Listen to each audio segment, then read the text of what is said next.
Obviously, it's Wednesday night. It's In Touch with the Miller Boyzzz, the weekly talk show where we discuss all things impacting the African-American community of the city of Fresno and the surrounding area.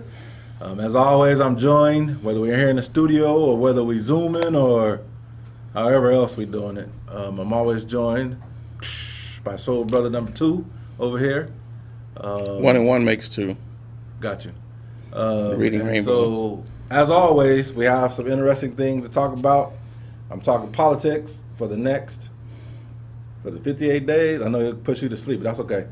I'm talking politics for the next 58 days because we got some work we got to do. And it's not all about electing a new president, although that's a very high priority. We have some local things that we need to be concerned with here locally with our school, with our city and with our school district, with our county, that also needs to be part of the mix. And if you don't want to vote for president, shame on you, but that's your choice. But you should not be skipping your school board races, and there's some measures that are on the ballot, local things, as well as some of the propositions, and I'll go over a couple of them today. Some of the propositions that impacts us as a whole we need to talk about. But before we get going any further, do your census. Go to census2020.org. census2020.org, and make sure you get your census done. From what I understanding, the deadline for the first part of it is September 30th. So some of you will be having people knocking on your doors. Some of you are getting phone calls. They're doing a big push right now to make sure that all people in all households are counted moving forward. And so please go to census2020.org to get your census done. Register to vote. Those of you who need to check your vote status, go to sos.ca.gov, which is the Secretary of State's website for the state of California. When you get to that website, there's all types of options on there. There's one on there where you can register to vote if you need to. You can re-register if you're not sure if you voted. There's also a spot on there where you can check your voter status. So you click on that, type in your name, I think it's your driver's license number, some other stuff, and they will tell you actually if you're an active voter, and if you're an active voter, where you're registered at. If that doesn't match, then you can go back to that other window to re-register. But the registration component of it is not the issue. We need to make sure that people actually are participating. We got more than enough people registered to get done what we need to get done, but not everybody goes and votes. So I'm not going to get on that high horse tonight, but just know that you're starting to get information in the mail, such as this. My voter guide for the propositions for the state of California came today. I understand that a lot of people are getting that today, so I'll go over a couple propositions in there today. But we're starting to get information in the mail, so make sure that you check your registration, register if you need to, and then develop a plan and make sure you vote in October. Yes, Election Day is November 3rd, but please do not wait until then. Get your ballot completed and get your vote in the mail, drop box, or however you're returning it. Have somebody else take it back for you in the month of October, and don't wait, so we don't get caught up in all this rigmarole that's going on with the Postal Service. So those are my two standards to go through. If you're of age, go down there to the gun store and Go get a license for it first. Just can't go to the gun store. oh yeah, you can. You don't have. You can You just go got purchase. you gotta take your stuff and do your stuff right there. Yes. Yes. Okay. So obviously I ain't a gun owner, so I don't know all that Yes, stuff. indeed. But make sure you take the licenses and do the proper training so that you don't shoot yourself in the foot and have, problems when limping around when you get old. But it's a dangerous world out there. So what about Todd Williams, who got his? Who, Plexico Boyzzz? No, you being no. funny. I was trying to be serious. But anyway, okay. So that's Who's Todd Williams? somebody I just made up. I was gonna Oh. give you an example, but you going real life. I mean, he don't know. His fingers was too long. His pockets was too short, and when he stuck his big hand in his pocket, the gun went off. That's why he needed proper training. Proper training. All right, yeah, he shot himself right out the league with that. Right on out. Shot all his money out the door. So anyway, before you go going, since you brought that up, how do you feel about the NFL coming back? Did you enjoy that? I watched the first. I watched this first weekend. I was amped. I ain't been amped about the NFL in a while. I'm not quite sure but I'm what now it was, done. I'm done.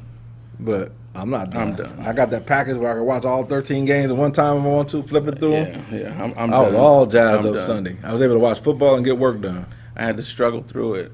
My bigger concern was the basketball league returning back, and now it's all back. We made our stand. We left. We did our thing, and now they're back. And What do you mean? what has turned? They're back. The NBA? Yeah, the NBA. So the leagues are continuing to carry on. Oh, that means you ain't been keeping up. They done turned every public stadium and public arena that's publicly financed in an NFL and NBA city will be used as voting stations. Yes, I understand that. So when you say that they just moved on, I'm not sure what you mean by that. They've moved on. To me, that's a. How is that a win? Because you have now accessibility for people, a huge number of accessibility with public spaces for people to be able to participate in the voting. So if you're here in Fresno, or Sanger, or Modesto, or Bakersfield, that's an option afforded to you? That's not an option afforded to them. That's the NBA, stadiums. Oakland. I'm not sure about, San Francisco. With I didn't say San Francisco. I said Oakland, I don't think, because I'm not an NFL city, I don't know. Oh, you mean an NBA city? San Francisco's not an NBA city. Yes, they are. Oakland's not. San Francisco is. The arena's in San Francisco. Okay. Are you flustered? No. But the okay. arena is in San Francisco now. It's not in Oakland anymore. That's exactly what I'm saying. Yes. So Oakland is not. I know exactly what I'm saying. I don't. You ain't clarify. For the rest of the state, except for L.A. and Oakland, Sacramento, it does nothing, and the majority of the people do not live in L.A., San Francisco, and Sacramento. California is a horrible example of that because we all get our ballots mailed to us at home. So if you want to talk about a place such as Miami and Orlando, Tampa Bay, if you want to talk about a state like Alabama, which has no NFL, has no NBA, it won't necessarily impact them and what they're going on. But New York is going to be hugely impacted by it. New Jersey will be, not all of New Jersey, but the New Jersey part that's just across the river from New York City, they'll be heavily impacted by it. Michigan, Detroit, those places with the basketball arena stuff, they'll be heavily impacted by it. But yeah, I agree that it's not, the benefits are not going to be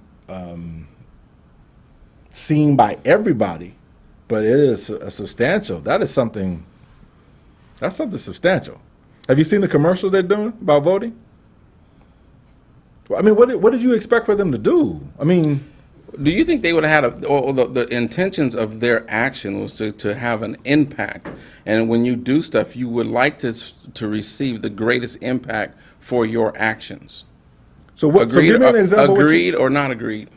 Agreed. So Okay. give me an example that would be greater than the impact in which they have right now. The opening of the arenas, which is about 60. Give you 50 an or 60. example Yeah. of Give me an example of a greater impact that the leagues could have done. What is it that you're expecting for them to do? they should have took their behinds home and sat down. How does that benefit? How would that act benefit the ultimate goal, which is to get voter participation? Because you can leverage the fact that you've taken a whole league off of the table, and we're not coming back. And you guys are not going to make your billions of dollars until you give us what we want. That's like knocking on the door, smelling the folks in there cooking and doing, and you peeking around the corner, and they say, "Well, here's 2 cookies. Just leave us and go away." What is it that the NBA and the professional athletes want? Obviously, they want to get paid. Okay, but in the context of what we're talking about, with the outcome of their actions leading to something political, what is it that, in your estimations, what is it that the players wanted as a political outcome? The protest was for the police departments to stop shooting black folks. Black Lives Matter. That's one aspect of it. That's not the only aspect of it. We have legislation right now, bills in the state legislature in California, at least 4 that I know of, maybe even more, that talk about police use of force, police departments reporting bad actors, police officers having immunity when they tell on or report on a fellow officer not doing what he's supposed to do. So, my statement was that they should have done more and they should have stayed home. So the things that you're now mentioning is something that they could have incorporated into their platform of, we're not coming back until we see X, Y, Z, this, that, and the other done. I understand what you're saying, but that's not how you get things done. I think they used their leverage. There's probably more that could have been done, but I applaud the outcomes that they got. For them to have finance, so there are these cities whose arenas, basketball arenas and football stadiums, are paid by public dollars. So every city, NBA and NFL, who has a publicly funded stadium or arena is now a voting center. I think that's incredible. That's it. Now, whether or not we use it as a population, as a populace, whether or not we go and take advantage of it, that's up to us individually. But they're also running commercials, they're running all types of ads and different things about the importance of voting. And they don't tell you who to vote for. They don't necessarily tell you how to vote. They tell you that voting is important. You got to get out and vote. We are making accessibility greater for you to be able to participate in that. And so I applaud them.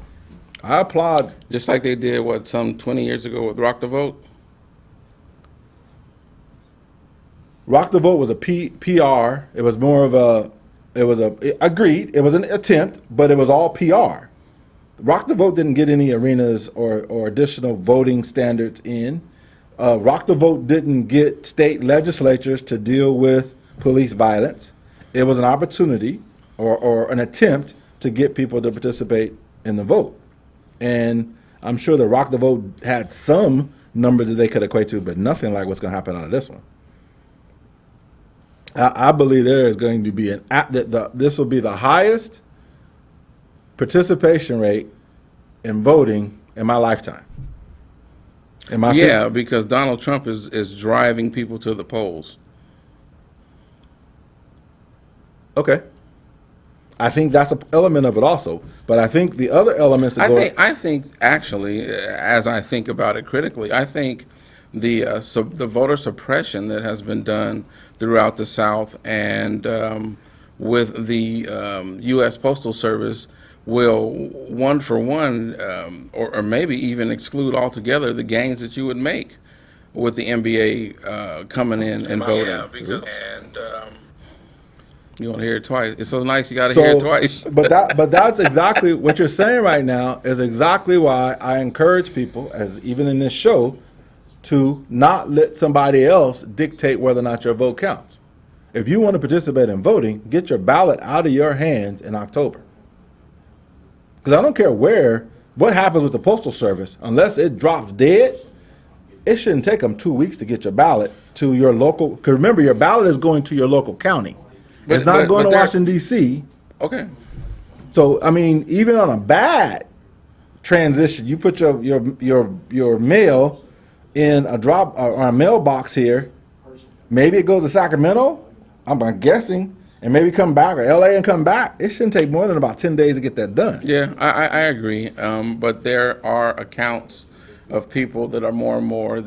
I was watching something last night. I don't remember what show it was on, where the guy said he mailed a letter that should have gone 3 blocks, and it took them 21 days. Yeah, because they sent it out to. Well, I mean the reasons why. So the problem with that is that if your vote has to be in before 2 days after, you get a 24-hour or 48-hour leeway for the post to stamp or whatever, and it's missed. Don't use the Postal Service. Don't use the Postal Service. Okay, I get what you're saying. Use a drop box. I understand. California, we have drop boxes you can use. California and everywhere else, you can also go in. We call them vote centers in California. They call them other things at other places where you can actually, you don't have to go and stand in line. You can actually go into a place and drop your ballot off. If you don't, I mean, that's what I mean about the participation in voting. I mean, it hasn't been any easier. I'm saying that people need to just, when they get their ballots, they need to fill it out, put it in the mail, send it back. I'm telling you that I think that the things that Trump has done with the post office is going to eliminate a lot of votes that should have counted or will not be counted. And what I'm saying is that's going to probably offset the strides that they've made for the NBA getting their arenas sanctioned as voting stations and places. Hence, make a plan about how you're going to vote. Make a plan A, B, and C. Execute that plan. If you don't trust the U.S. Postal Service, use the drop box. Take your ballot in October to the vote center here in California or to the elections office in the other states. There is a place, even the people, so in Oregon, where Michael is, or I guess it's where Michael is, isn't that with all that fire and stuff that burned up those 2 towns? Mm-hmm. Oregon now is sending them, because Oregon has been doing vote by mail 100% in the state for 20 years. So they actually just sent out information. I'm not sure if it was the state of Oregon or who exactly sent out the information, but they were sending information out and making PSAs about, although your house is burned down and you don't have a mailbox to be able to receive your ballot, you will have access to go to this place, which will be your vote center, so that you can cast your vote. Even if you don't have your ballot, if you didn't receive it in the mail, you will still have accessibility to go to this particular place, which we are designating as a place. That's great. So am I hearing you say that Donald Trump set the fire so to burn down people's houses so that they? Oh, okay. That ain't what you. But no, you're right. I'm just saying, and where we first started is, I don't think that it's a traumatic impact that the NBA went back to going and playing. I think that that's a personal issue that they look. They spent all that money to keep those folks making money for them. And then they, I don't, if you want to make an impact, sometimes you're gonna, if you want to dig a ditch, you're going to get dirty. Mm-hmm. And I think that they went and got a shovel and they stuck the shovel in the ground and they said, this is not for me. Let's go back and let's get these Bentley payments done and these household payments done. And I understand why they did what they did, but I think it would have made a greater impact if they would have just went home, packed their bags, went home, and said, we're done. This year is done. This year is done until you X, Y, and Z. And in the same, okay, go ahead, because. So if they packed up, shut down, and went home, what impact would that have on the election cycle, on making change. Well, then you bring them back to negotiate. You then negotiate with them, and if they don't give you what you want, then you go sit down. Okay, so I did that because we're gonna go back and forth because I think that they should have not went back, and you are telling me how great it was for them to go back. How do you feel about Sheriff Villa, whatever his name is, down there in L.A., who has challenged LeBron James to match the funding of the officer that was shot, the two officers that were shot? Now, we're not talking about, I don't want to know about what it, the issue is. The issue is that I want to talk about is him challenging someone, a public figure like that. I don't have a problem with him challenging a public figure. I have a problem with him challenging LeBron James. Because LeBron James is not the richest dude down there. LeBron James is not the most famous down there. LeBron James is not the most influential guy in Los Angeles. So why did that, whoever it was, sheriff chief or whatever he was why sheriff. did he pick out LeBron James to put that challenge to? Because LeBron James has been so vocal with saying Black Lives Matter. So and LeBron James was one of the people who got the NBA to go down that line of thinking with the understanding that they may go on strike and not come back. And that's the impact that would have had. But I want to know, so it's just, he shouldn't have, his intentions was wrong.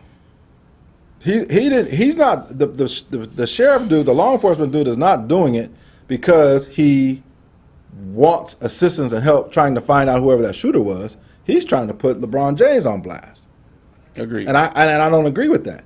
If you seriously want help and those type of things, then open it up or target a very influential person. Some of those guys that are behind the scenes, Warner Brothers, and some of those other guys, Myers, Goldwyn, and them dudes down there with the movie theaters. Go, not movie theaters, but those studios. Go after those guys for if you want to go after money. If you want to go after more influential people down there, you got Garcetti. You got the mayor of the city. Have him use his influence and stuff. For him to pick out LeBron was targeted, and it was targeted for the wrong reasons. I have no problem with a police chief coming and asking help of the public to try to solve a crime in your against his words, officer. your understanding, why did he target LeBron? Same thing, what you just said. LeBron has been very vocal. Well, Black Lives Matter. He was a lead force. I understand, but he was the face of what went on with the NBA. But there were some other more vocal, influential people that happened in the NBA. But LeBron, because he's the king in NBA, he was kind of the face of it. But he was picked out. He was targeted in that situation. He was, and that's not cool. If you seriously, genuinely. So the sheriff's intent should have been to get assistance from the public to find whoever that shooter was. That should have been his intent. Now, how he goes about getting that help, whether it be asking for donations or the matching funds and stuff, I have no issue with that. But when you take that type of initiative to specifically target LeBron James, that ain't cool. So how do you think LeBron James should have reacted or responded to that? I wouldn't have responded. If I was LeBron James, I wouldn't have responded. And the reason you would not have responded? I'm not going to get into a tit because I know what his intentions are. And anytime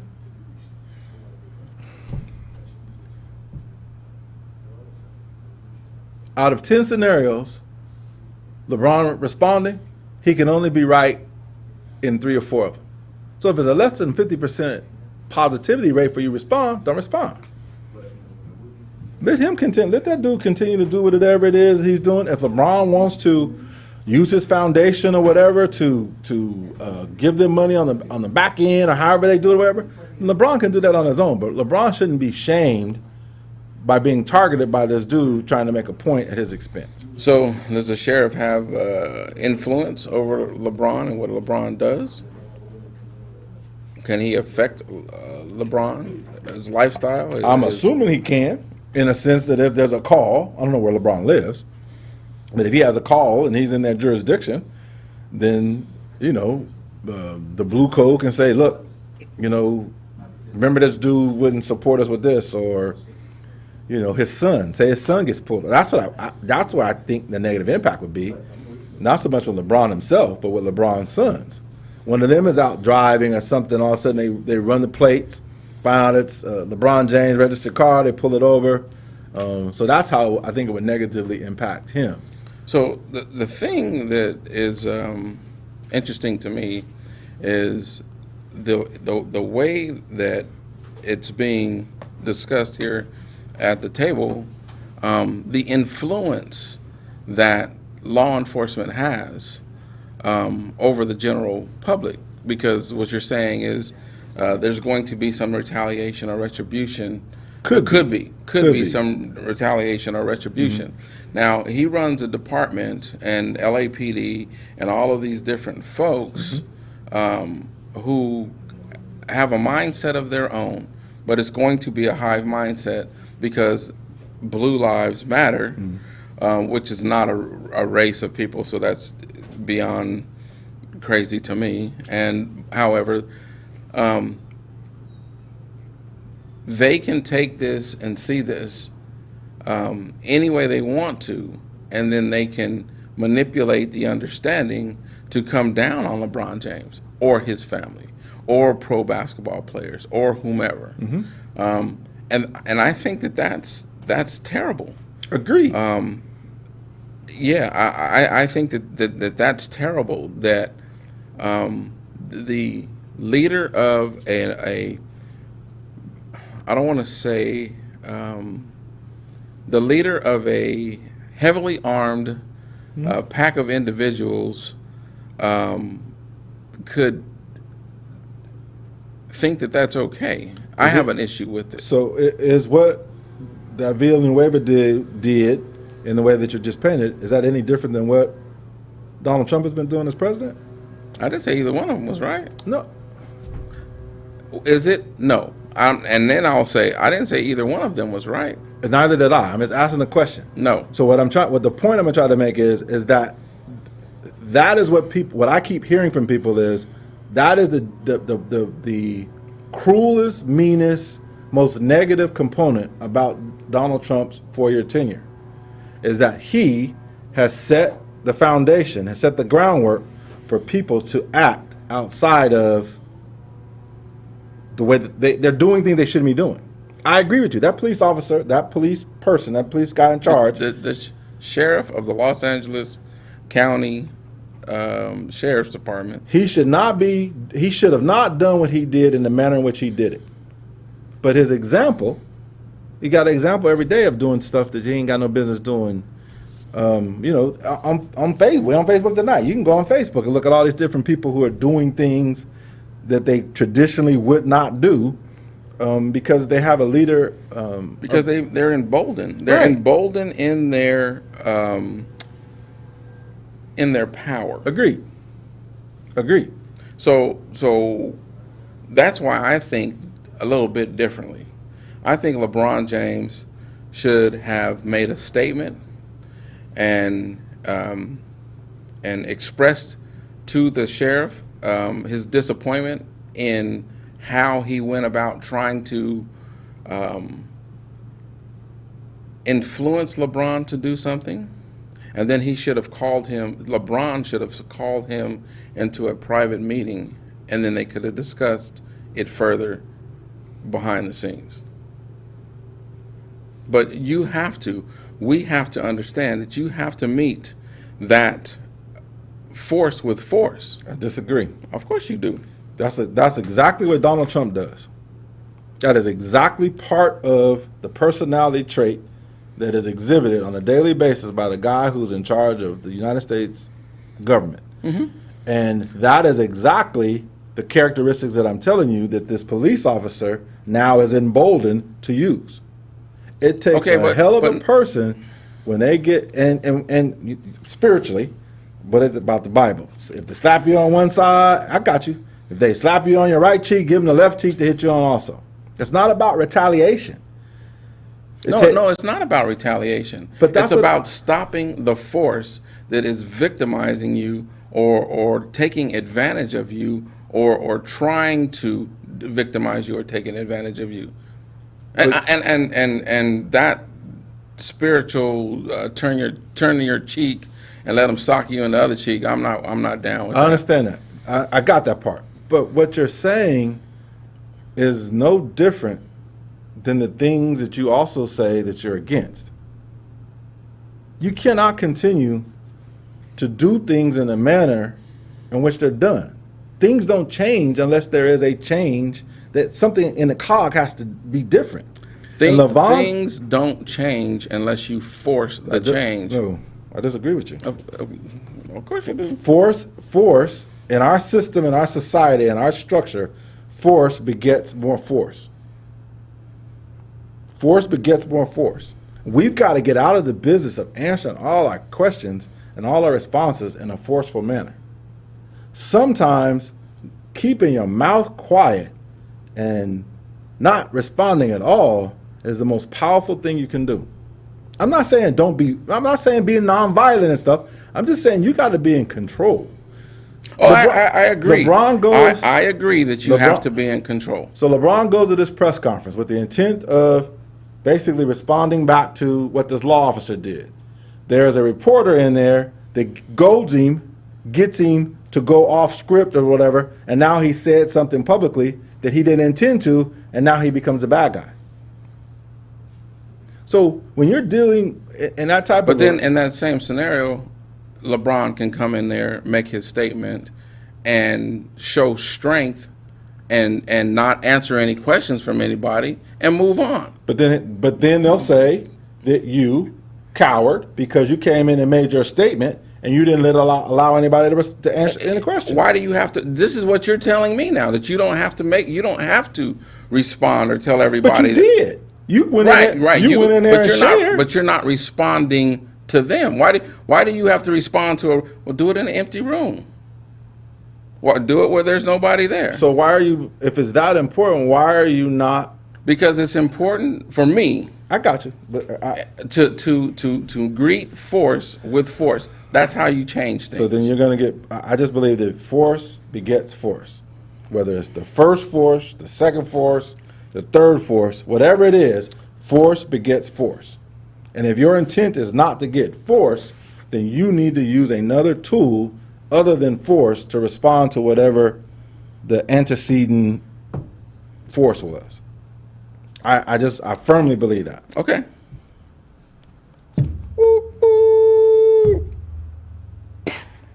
So what was the other thing you asked me about?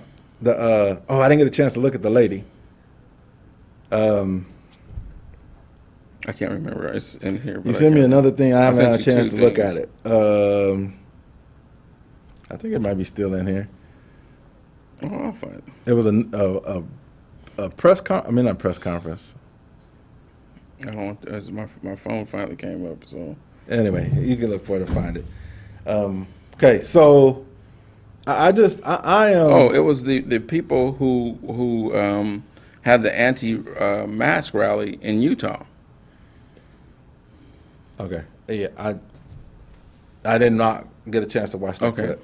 Okay. So what's your question? Or just how do you know, after seeing that and listening to the people's statements about disbelief that, and they don't believe that that coronavirus is real, and they why should they wear masks? It's an impingement of their rights to. I just wanted you to watch it so that you could give some information. How you felt about that. So they do have a First Amendment right to not be infringed upon by government. Okay, so you can say what you, well, for the most part, you can say what you want, you can do what you want. There are some restrictions on that, but for the most part, gives you the ability to do things in the way you want to. However, when there is a situation such as a pandemic, and your county or your state imposes rules and regulations that are applicable to everybody universally, you don't have the ability to sway from that without some type of punishment. without some type of penalty. You can't do what you want without some type of penalty or punishment if it jeopardizes the safety of everybody else. I got you. There's restrictions, but wearing a mask is not, in general, wearing a mask or a face covering does not impinge upon other people's civil liberties. The reason why it impinges upon them now is because that is the number one way of transmitting this virus. And actually, the doctor came out today, I forget old boy's name, who came back in there and says, vaccine is not going to be ready for public use until next year, halfway through the year next year. And in the meantime, the most effective way to mitigate this virus is to wear a mask or face covering. So when you get those types of directives from your county government, your city government, your state government, then now you got to follow that. You saw the Emmanuel school. The judge came back and says, shut your doors. You guys, you need to shut your doors to face-to-face instruction immediately. Right. Now, why would he say that? I don't know the whole story, but it sounds like when he initially said they can stay open, he did not have enough information, or there wasn't a case presented enough that it was infringing on people's safety and rights. So when you don't have enough, or you can't make a decision, then everything stays status quo. Sound like he's now been presented with some additional information. I don't know from where, either he got it or somebody presented it to him, where it is an infringement for the people who are at Emmanuel School to be there in those face-to-face instruction. So now he's shutting them down. So it's interesting, and I'm gonna keep up with that, because that is I think that's the one school that was open in the county, wasn't it? To face, although it's not part of Fresno County Schools. Yeah, I think that those were the people who were denying, God will take care of us, and yeah, put everybody else in jeopardy because you're selfish and you want to do what you want to do, and I understand. Okay. And that's fine, but you can't, in your house, if you go back to your house and you're on your property, you don't have to wear no face mask. And you can do what you want to do on there. You cannot have a crowd over, so I don't know what the county standard is now, but say if the county says you cannot have gatherings over 20 people, even on your private property, if you have more than 20 people in a gathering, there you got 21 people, now you're in violation of the new law, new legislation that's in that particular area. But if there's 19 people, you can do whatever you want to do in your house, and no mask and that kind of stuff. When you get outside your property, and now you're in a city structure or in a school setting, and those type of things, it's not anymore longer just about you. Public place. Right. It's no longer just about you. It's about the safety of everybody that's involved in that. And so, and it's becoming real clear. So the clip that I had, the news article, was about the folks in Utah that were marching around.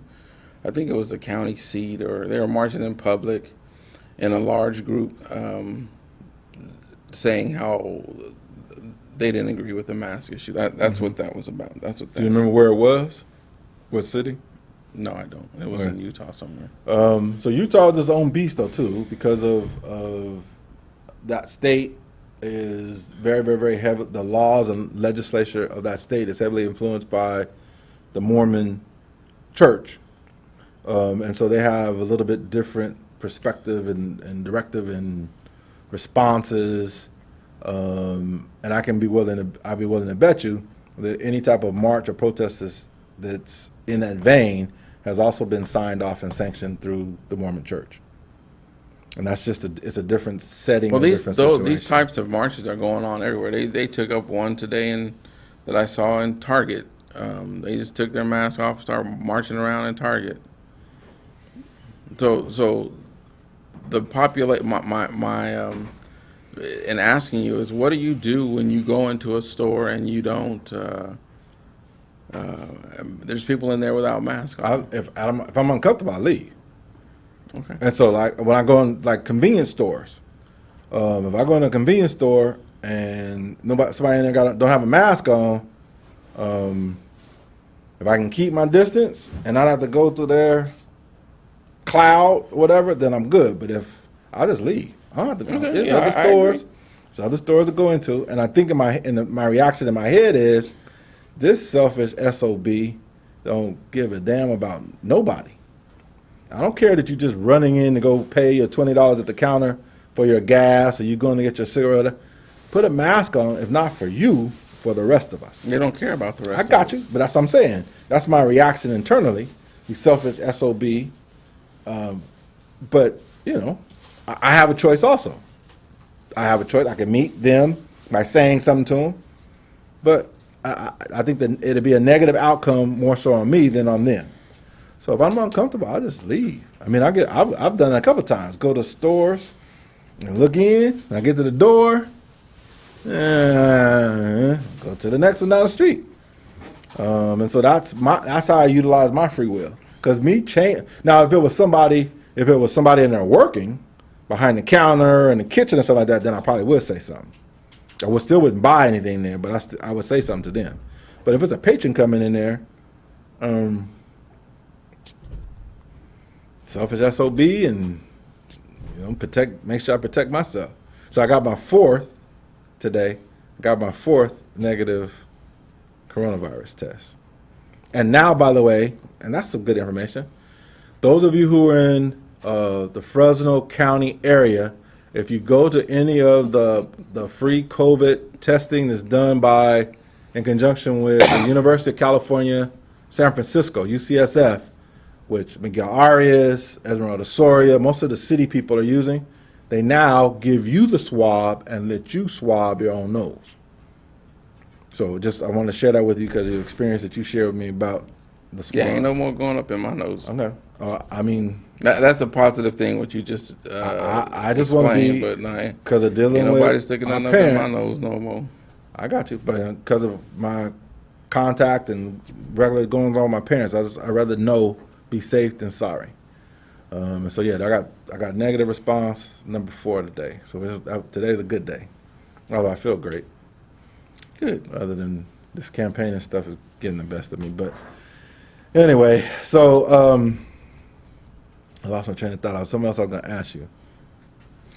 How great I am, and how did I turn out to be so great? Well, it was a long time ago, in the year of '67, and my parents had a second son, and they said, well, since we screwed up with the first one, we're going to do this one right.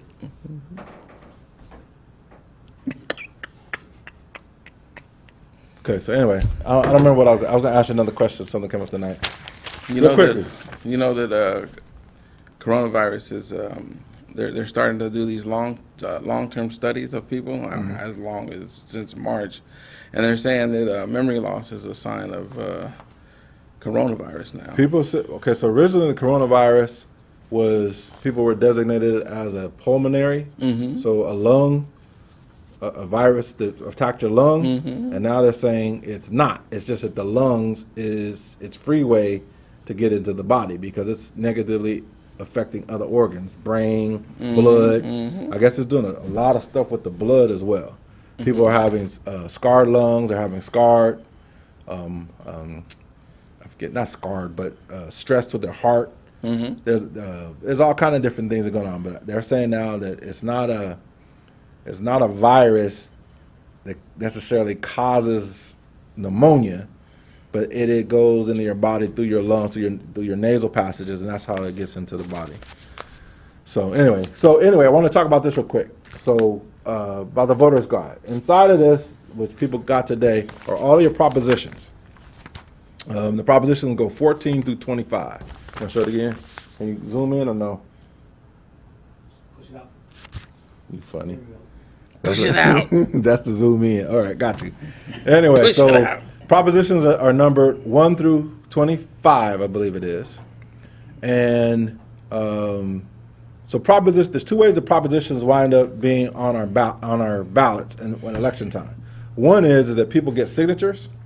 So if you want to get a proposition on the ballot, you got to get X amount of signatures. All the propositions this time, except for 4, went through the signature process. There are 4 propositions that we have in here, 16, 17, 18, and 19. No, 19, 18, 19, anyway. There's 4 of them on here that were put on by the legislatures. So the people in Sacramento did whatever they do. I don't know what their whole process is, but they did whatever they did to get 4 propositions on here on the ballot. So one of the propositions, there's a bunch of them in here that are important to us, but the one that I want to talk about is Proposition 15. Prop 15 is the one that deals with businesses and corporations that make over $3 million a year, having their property taxes increased from the 1978 rate, where it was froze with Proposition 13 long back then, to rates now 2020-21. And so we're talking about places like Magic Mountain, Disneyland, some of them huge golf courses that are down in Southern California, as well as probably the golf course around here, Airways and different places like that. If it's over $3 million, now having their property taxes increased to get up to standard market rate. They're going to be assessed taxes at the market rate based on now rather than in 1978. It's targeted to raise around $11 billion. If it passes with a yes, it raises $11 billion. 40% of that money will go to education, junior college, down, and the other 60% goes to municipalities, so the city governments, some hospital facilities, and those type of things. It's great. It needs to happen. You can attest to this as well as I can. 1978, when Prop 13 passed, we went from having a full experience with the recreation department in the summertime, where we're learning to swim, arts and crafts, playing tennis, Little League baseball, Pop Warner football. Our parks and recreation department at that time, especially in West Fresno, where we spent a lot of time, was fully engulfed, fully funded, fully employed. So when this Proposition 13 came out, everything shut down. It affected schools in a sense that there was no more summer school. So a lot of the students who were struggling during the regular year, who could have went and patched in some of the holes during the summertime at their school, they couldn't do it anymore because there wasn't funding to be able to go to summer school. When we were in high school, I don't know if you remember this, you can only go to summer school if you got an F and you were making up a grade or for driver's education.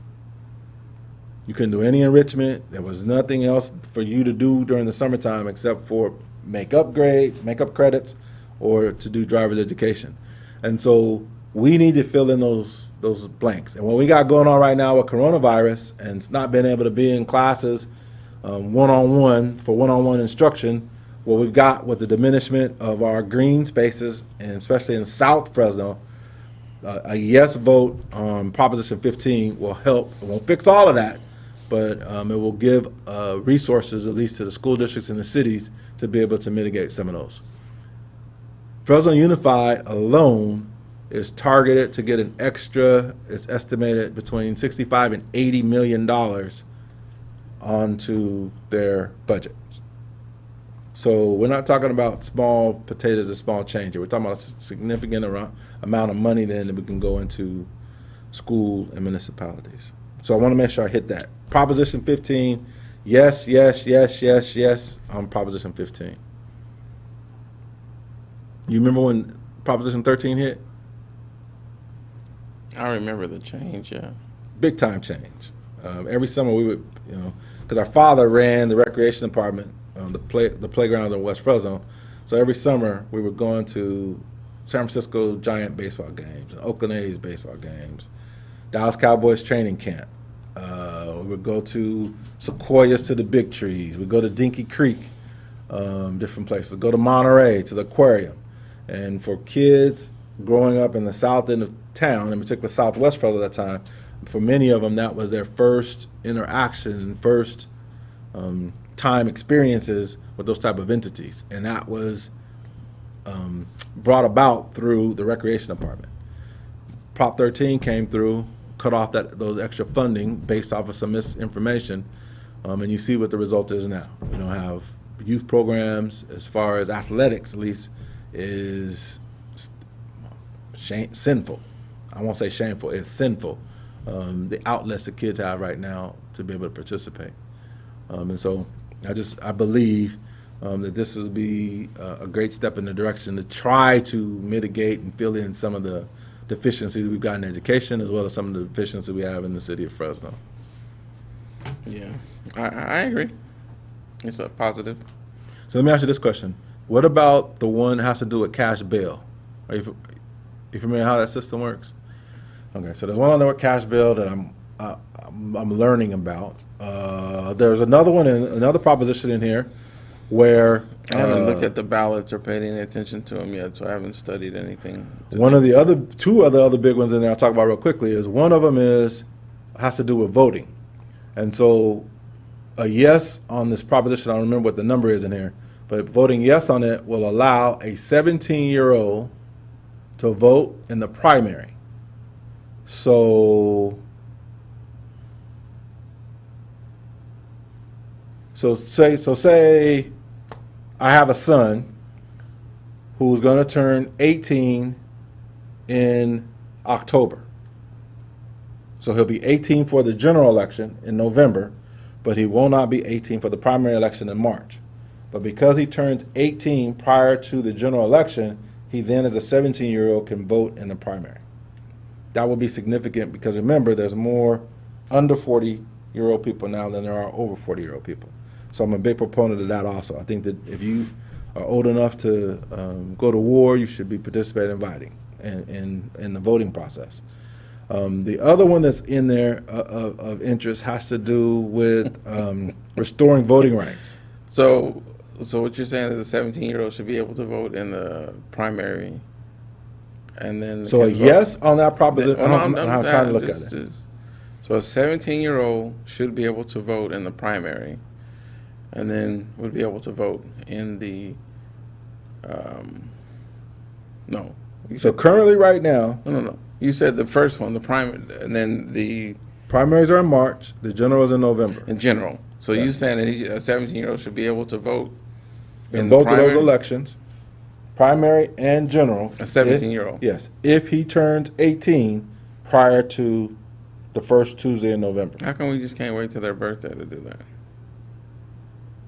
Well, one of the things is that, so like the presidential election this year, they would be able to vote, that scenario, they would be able to vote for president with the two people, but they wouldn't be able to, they wouldn't have been able to participate in the primary. How come you can't wait till you're 18 to vote? You are, but in a calendar year, so in the year of 2020, there's two votes. Why do they need to vote when they're 17? Because they need to participate. They need to be encouraged to participate in the process as early as they can. There's That's a gateway drug. yeah, exactly. It's a gateway drug to voting. I Yes. don't agree with that. Okay, that's fine. It's a gateway drug to When voting. you turn 18, go vote. Yeah. I got you. Okay. Yeah. So anyway, that's another proposition So I'm which one big was that? on. No on what? You figure it out. You got the book at home. And the other one keeps restoring voting rights. So currently, right now in the state of California, if you are not on federal or state parole, you are eligible to vote. Okay? So even people who are locked up in Fresno County Jail can vote if they got their ballots, as long as they're not on felony, state or federal parole. Okay? This proposition measure in here, a yes on them, that they're trying to change would be basically when you get from behind bars, whether you're on parole or not, once you get released from your sentence, then they would restore your rights back to that time. I can agree with that. Okay, so that's a provision in here and proposition that's in here. So someone says, Pepper Cheek, have you heard anything that they're afraid that Proposition 15 is going to raise property and homeowner property taxes? Yes. No, that's not. If you are a business or corporation that makes over $3 million a year, then you are going to have your property taxes go up. If you're under that, or you are just a regular homeowner right now, you're already paying tax rates at this level now. So you're not affected by that. Also, ag is exempted from the property taxes component also. However, if you live on your farm, then your living area, wherever you live, your house is, that is going to be applicable to the tax increases, but the land, the trees, the cows, that type of stuff is exempted from it. So no, to answer your question, Terrence, no, homeowners' property taxes will not be going up. The only property taxes that's going to be going up is if you are a business, a corporate business owner that makes over $3 million a year. So what you're saying right now is the hype, how they got Prop 13 passed back in 1978. And by the way, go to your book. It's got pros and cons in there. So go to your book in there and do your own homework and do your own research. Actually, you can Google it on, go to the Secretary of State's site on here also. That's where this comes from. So, so we're at the 9 o'clock witching hour. Any parting words? Love, peace, and hair grease. I mean, we almost got 900 followers now. You feeling potent? No. I don't either, but that's okay. I appreciate, don't get it wrong. I appreciate everybody that's participating and enjoying. What I would like to see, though, is that more people would send us information that you would want to see us discuss or talk about. As you can see, we have very different opinions on things. Mine are usually right, and I appreciate the fact that you side with me, and I agree, and I get that, and I get that. It's hard to fight with the beauty and the. So he fights for a win. I fight to inform. So even if I don't fight for a win. If I make a mistake, I'm not if wrong. I misstate something, please know that I am trying to do it in an information vein, and even in my shortcomings, I will use that to inform the public as well. I don't fight for a win. You just said you was always right. I am. Okay, that's a win. I fight for facts. Oh, no, you don't. Oh, yes, I do. Oh, no, yes, you I don't. do. Oh, no. Oh, yes, I do. That's G-Mill's opinion. Anyway. Oh, yes, I do. We're up against it. As always, we love and appreciate all the support that we got out there. Logic and You've facts. been watching In Touch with the Miller Boyzzz Yes, I do. on Wednesday evenings, your local Yes, I do. talk show where we talk about and discuss all Yes, I things do. impacting the African American community, city of Fresno. Ain't nothing wrong with being right all the time, right, Until brother? next week, peace.